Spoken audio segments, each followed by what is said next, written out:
This is the Reds POSTCAST, your instant game reaction for the Cincinnati Reds. Part of the Locked On Podcast Network, your team every day. Well, good evening / early morning, Reds fans, and welcome to another edition of the Reds POSTCAST, brought to you by Locked On Reds and the Locked On Podcast Network. I'm Tim Daniel. I have been podcasting about the Reds for 5 years at former publications such as Late Night Reds and the Riverfront. And if you are joining me tonight, thank you for spending some time with me as the Reds win a shortened game, 4-2, that took way too long to be called. If you're checking me out for the first time, welcome. Thank you for stopping by. Please be sure to not only hit that notification button, but also hit that, stream until 7 a.m. Yeah, Kyle, for sure. Be sure to hit the notification button and also to make sure you follow Jeff and Steve on Locked On Reds on Monday through Friday as well. Today's episode is brought to you by Monarch Money. Take control of your finances with Monarch Money. Use code LOCKEDONMLB at monarchmoney.com for 50% off your first order. Tyler, they did call it. Of course, at least that's what Charlie tweeted. So if Charlie tweeted, I'm going to say it happened. On today's show, Spencer Steer, 2 hits, 2 extra base hits today. Can we? No, Nikita, I do not have enough caffeine for 7 a.m. Believe me. Is this the day that we see Spencer Steer finally putting this together? He's been a little up and down. Nick Lodolo has a bounce back start. If you remember, I was pretty hard on him after the Cleveland start, and I thought he was really good today. I guess he technically threw a complete game. And Jose Trevino continued to make a case to be an all-star. Is this a thing? All that and a whole lot more, and I'm going to hear from you guys as well. So let's get right to it, shall we? This is what you'll be talking about. Here's where I'll start. I want to talk about, obviously, that's a great win. 9 of their last 10, 4 in a row. 4 games over 500. All that's awesome. Here's where I'm at, though. We got to figure out a better way to handle rain delays. I understand this is the only time the Reds and the Twins are going to play each other this year. And I understand that you have to get these games in. No issues with that. Respect it. That was entirely too long for an inevitable result. If you saw the radar, if you pulled it up on your phone or on whatever website, you knew there was no way that they were going to be able to finish this game. And I know that when they got started, they waited 2 hours and it looked like it was going to be, pretty a comfortable window. I would have been just fine with a doubleheader tomorrow, but hey, they won the game. So not too much you can really say about that. Just MLB, figure this thing out better, please. Please. All right. Let's talk about Spencer Steer today to start the show because he was awesome. So obviously got the Red Lakes started with a nice 2-run homer in the first inning.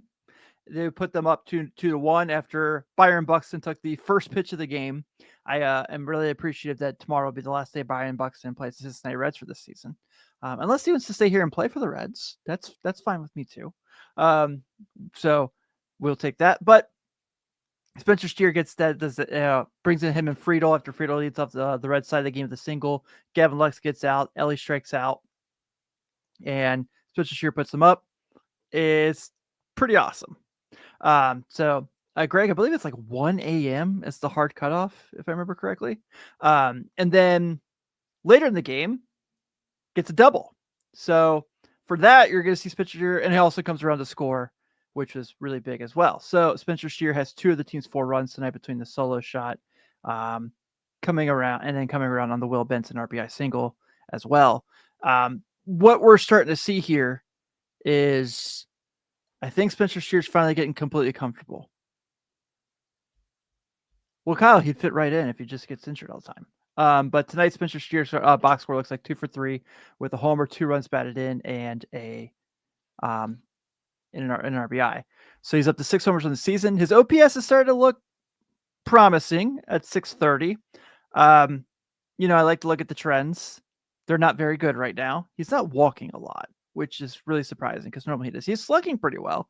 Last 7 slugging 462, 2 homers in that time frame, but 192 batting average, 192 on base. So he has not taken a walk in these 7 games. But I thought the swing looked really promising today. I thought that what we got from him today was very, very good. And it's something the Reds absolutely need. And I saw Joey Gaditza said it. has been their best defensive first baseman. Whether they get Candelario back or not, I think that should be his job. I think Christian Encarnacion played a really promising third base. So I'm all for that. Nikita, I heard what they said today was he's able to swing. They just said the issue is he's having this being Austin Hayes, for if you're listening to the audio, not live on YouTube.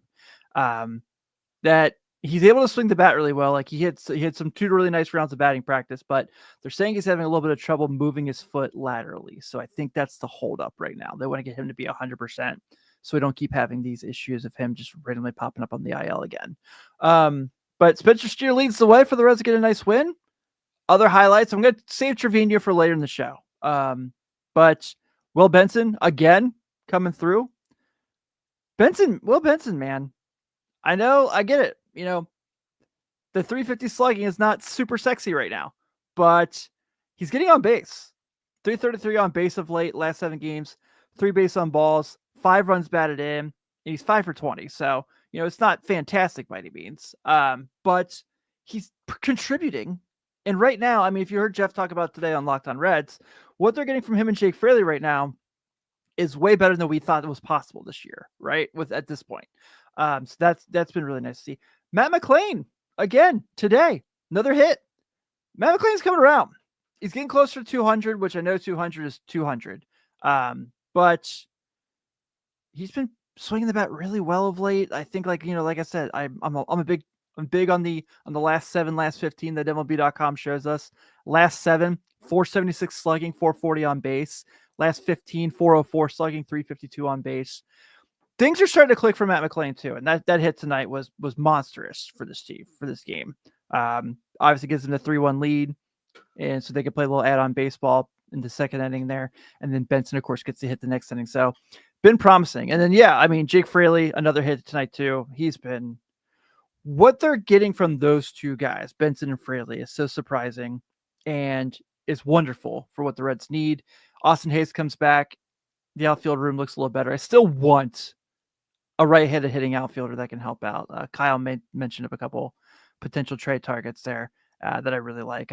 Gino would be wonderful. I would absolutely love Gino Suarez back in a Reds uniform. As you guys heard me gush about him during the Diamondback series a couple weeks ago. But at the end of the day, Reds will get a big win tonight. We absolutely take it. And while I'm absolutely happy to talk about Spencer Steer, I'm also really happy to talk about the night that Nick Lodolo had. And we're going to talk about Nick Lodolo's night right after this. Let's be real. Coffee isn't just a drink. It's a ritual, a lifeline getting me through baseball tonight. The thing that gets you from half asleep to fully functioning. And if it's that essential, why settle for anything less than amazing? That's where Trade Coffee comes in. Trade Coffee is the #1 destination in the U.S. delivering fresh, incredible coffee from over 50 of the country's top roasters. Whether you're a cold brew fan or a pour-over purist, they've got a roast you'll love. I took Trade's quiz. It only took a minute, and the first bag they sent me was spot on. The coffee was fresh, smelled amazing, and honestly, it ruined grocery store coffee for me in the best way. I love their prices are comparable to grocery store brands, but the flavor is on a whole different level.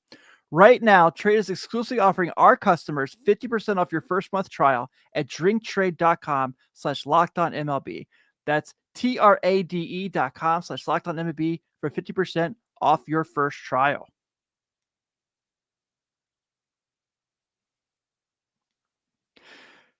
Ever check your bank account and wonder where did all my money go?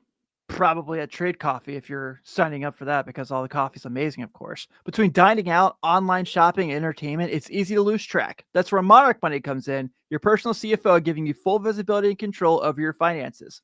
Monarch Money isn't just a budgeting app, it's a complete financial command center. You can track all your accounts, investments, and spending in one place. So just stop managing money and start building wealth. I love it because for me and Grace, we can put all our accounts together, our investments, our credit cards, our checking account. We see everything then and there. We see how the mortgage is doing, all that's there in front of us. So we know we're in good shape, and we can see if we just have a little extra money to get Iris a little extra gift this month, because let's be real. She's a toddler. She gets a lot of extra gifts every month. Take control of your finances with Monarch Money. Use code LOCKEDONMLB at monarchmoney.com for 50% off your first year.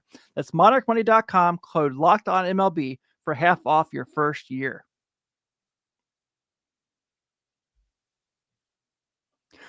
Want to shout out all of our everydayers here on the Reds Postcast for spending some time with us late tonight. This is I'm doing late night Reds tonight again, guys. It feels like if you're not checking out late night Reds with Skylar and Ben, please be sure to do so. I'm allowed to plug other networks, of course. But for all of our everydayers, if you're not an everydayer, please be sure to hit the subscription button here on YouTube and hit that notification button so you can not only get my show after every single Reds game, but Jeff and Steve Monday through Friday on Locked on Reds or on your podcast app of choice. We are on all of those beautiful, wonderful, fantastic podcast apps. Let's talk about when the Reds took advantage of this game and put it away. Time to reveal where the game was won or lost. It's the turning point. Matt McLain makes it a 3-1 game. The Reds only win by 2 runs tonight. But Matt McLain's big hit there. I just sang his praises the last segment. We're going to keep the Matt McLain love here as well. Absolutely love it. Speaking of keeping the love going, how about Nick Lodolo tonight? Now, I've been pretty hard on Nick Lodolo this year, and I'm well aware of that. And tonight, first pitch of the game, gives up a solo shot to Byron Buxton, who has been killing everybody.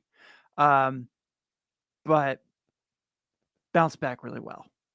Was really good. Got a quality start. I guess technically a complete game, right? Will they count that? I don't know if they will, but they should. No bullpen arm had to be used tonight, technically. And picks up his 5th win of the year. Quality started 6 innings, 2 earned runs, 3 hits, 2 walks, 4 strikeouts in the solo shot.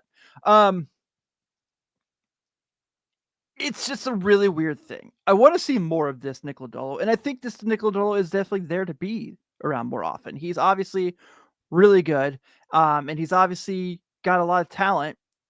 We just want to see him grasp it, right? Like, we want to see him take full advantage because he has been pitched to us as 1B. He has been pitched to us as, like, when he was coming up and Hunter was coming up, there were a lot of people who were telling me he's going to be better than Hunter Green. I didn't believe it. Okay, Greg, it does count as a complete game. Thank you for clarifying that. I appreciate it. So Greg Pearson says here, it will count as a complete game for Lodolo. Good to know. I probably should know that myself. But what they got from him tonight, just keeping people off balance, getting his strikeouts back up was really nice. I mean, 4 of his 18 outs were strikeouts, so that's pretty nice to see. Against the Twins lineup that, even though they're not great, they still can put some stretches of hits together. So obviously a huge night for Lodolo to get them going. We don't talk about any bullpen guys tonight because they got their rest, which is nice because, we got a Wade Miley start coming up in St. Louis here in a couple days. And we've seen that even though he's been able to go 5-6 innings, that they're pretty cognizant of the bullpen in that situation. Kyle says it here. 3 earned runs or less than 13 of his 16 starts now. And it's not that. The statistic, the results are there. It just feels like something is just not there where he's not fully grasped everything. And the Savant page is not the most attractive, but the results are the results, and we'll absolutely take that. And so a huge night for Nick Lodolo, getting a complete game, 6-inning game, because MLB has no idea how to handle rain delays. And let's get to our locked on player of the game before we get out of here. This is the Locked On Player of the Game. Since it counts as a complete game, even though I want to give it to Spencer Steer, I'm going to give it to Nick Lodolo. Nick Lodolo was awesome tonight and is basically the reason the Reds won.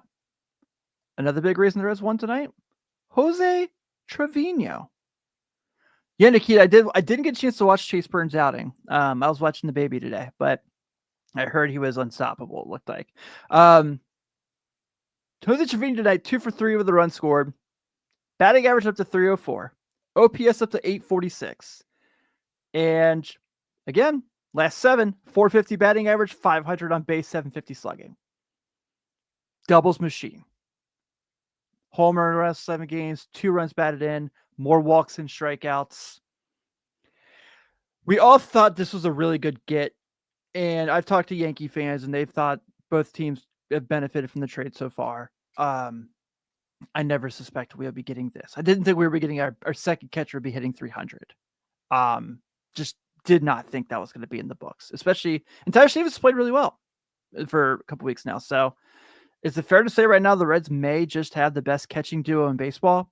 I think both guys are proving it. Trevino, obviously being around the whole season doing this, I think has earned a conversation to maybe pick up his second All-Star game. I doubt he gets in because same reasons we're talking about all the other guys with the Reds who are position players. Ellie's probably not going to beat Lindor in votes. Trevino is certainly not going to get close to Will Smith in votes.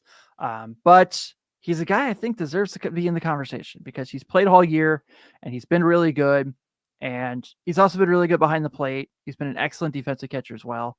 Mr. Juan, how are you, bud? I didn't see you popped in. My apologies. So, and he's here for a long time. So if they can lock up him and Ty C for a long time, can you imagine that catching duo for a few years? Take that every day of the week. I think that gives the Reds a nice little advantage as well. So with that in mind, we'll go ahead and wrap up tonight's show. The Cincinnati Reds are victors tonight in 6 innings and 5.5 innings of play, 4-2 over the Minnesota Twins. I'm sorry, 6.5 innings of play. I'm dumb. Cincinnati Reds 4 runs on 9 hits, no errors. The Minnesota Twins 2 runs on 3 hits, no errors. Your winning pitcher tonight is Nick Lodolo. He is 5-5 with a 371. Your losing pitcher tonight is Bailey Ober, who is 4-4 with a 4.50 ERA. And the Reds go for the sweep tomorrow against the Minnesota Twins. By the way, 3 straight series wins against AL Central opponents. Pretty cool. So should the Reds just petition to go to the American League because we run that joint? People are wondering. People are asking. Tomorrow, Nick Martinez takes the hill for the Reds. He is 4-7 with a 3.92 ERA. He'll be going against Chris Paddock of the Twins, who is 2-6 with a 4.30 ERA. That game will start at 12:40. The Reds will be going for their 40th win of the year. Did we think 2 weeks ago we would talk about the Reds potentially being 40-35 at this point? Thanks, Greg. Greg is here to do my math for me tonight, guys, because it's late and I had to watch a 2-year-old all day. So I'm getting by. But and Kyle's gonna be at the game tomorrow. So if you're there tomorrow, make sure you say hi to Kyle. He'll be walking around, I'm sure. Everyone, thank you so much for spending some time with me tonight here on the Postcast. Be sure to stay tuned in for Jeff and Steve on Locked On Reds. I'm Tim Daniel. Everyone, have an awesome rest of your night. Stay safe out there, and I'll talk to you all tomorrow afternoon. Go Red Legs.